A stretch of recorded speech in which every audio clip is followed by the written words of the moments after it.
But if there are activities related to that which requires labor component, they will also be brought. Like that, there are 25 works of Government of India in which all the 25 being brought together for those districts where we have identified this number of Shramik who have gone back. Everyone who needs the assignment will be given the jobs, and under the 25 different works, the objectives which have to be achieved will be achieved using the Shramik who are there having returned from different parts of the country. The monies which have been allotted to these projects, budgeted amounts, and if necessary anything more, will all be added together. At the moment, broad total that I can disclose to you all, it's about 50,000 crores. We are pooling all these from the 25 different projects, bringing it together so that at the district level, in these 116 districts, for those 25 projects, Shramik who have returned will all be used to complete those projects within this 125 days. There are some which are going to get affected by monsoon, such as laying of roads, which may extend further. There are some which are post-monsoon activities, which may also continue after that. But largely, on a broad indicator, we want to front-load the monies allotted for these 25 different works for those 116 districts, some of whom are aspirational districts, and ensure that all those Shramik in those districts are going to be given employment.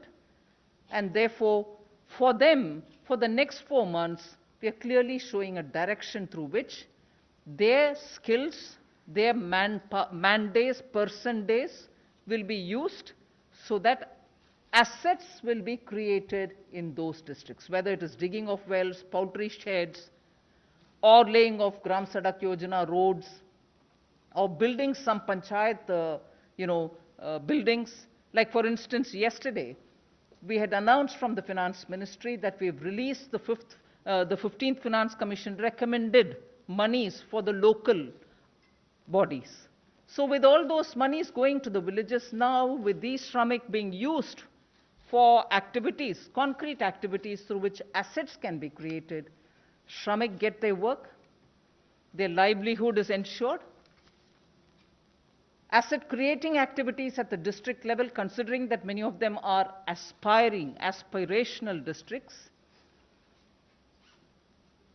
the objective of rural development will also get fulfilled.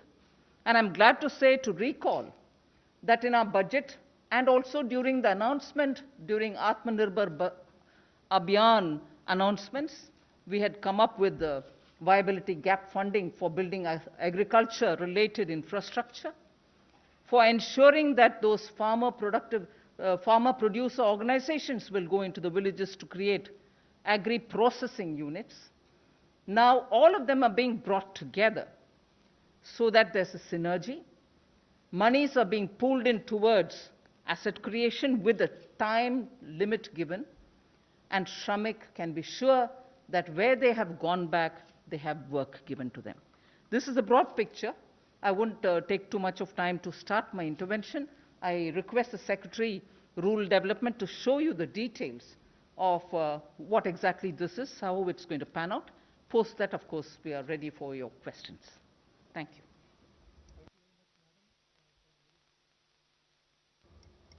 Clearly articulating the philosophy behind the Garib, Kalyan, Rojgar Abhiyaan, which aims at providing meaningful livelihoods to the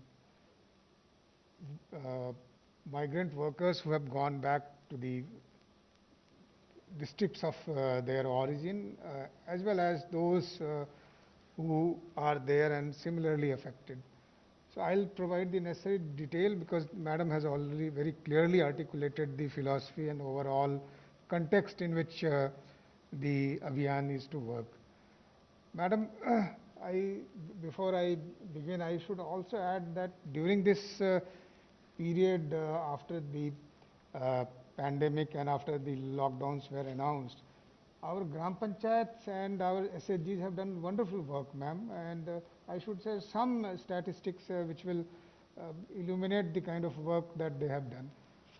SHGs have made about 16 crore masks, madam, which have provided to the corona warriors by the different states. They have made lakhs of liters of sanitizers and hand wash, and they have run about 10,000 community kitchens.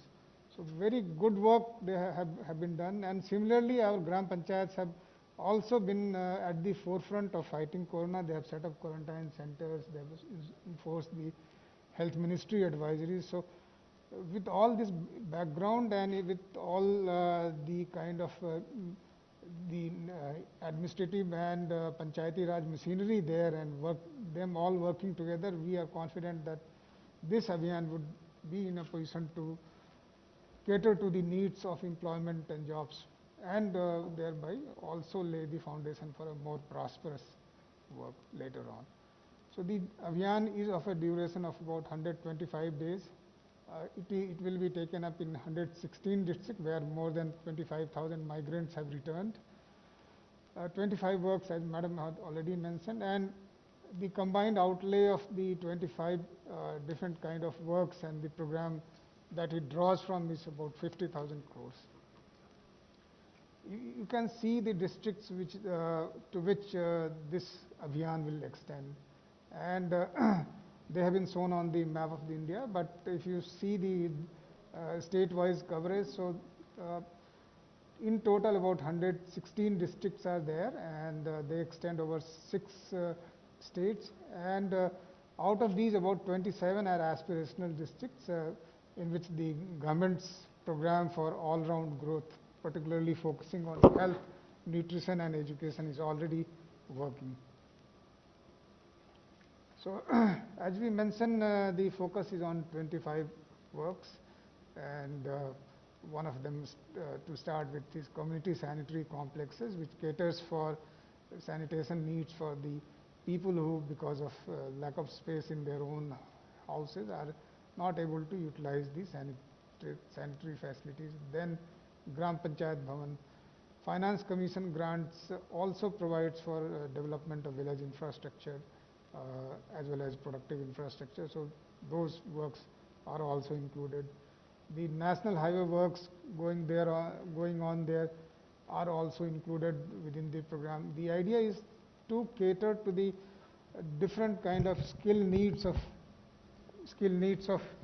people who have arrived, and as Madam mentioned, that skill surveys have been ongoing, and through which the kind of skill that these migrant workers possess have been determined. I should mention to you that a very large majority of them are skilled. In a survey in the state of Bihar, they found that about 3/4 of them are skilled persons.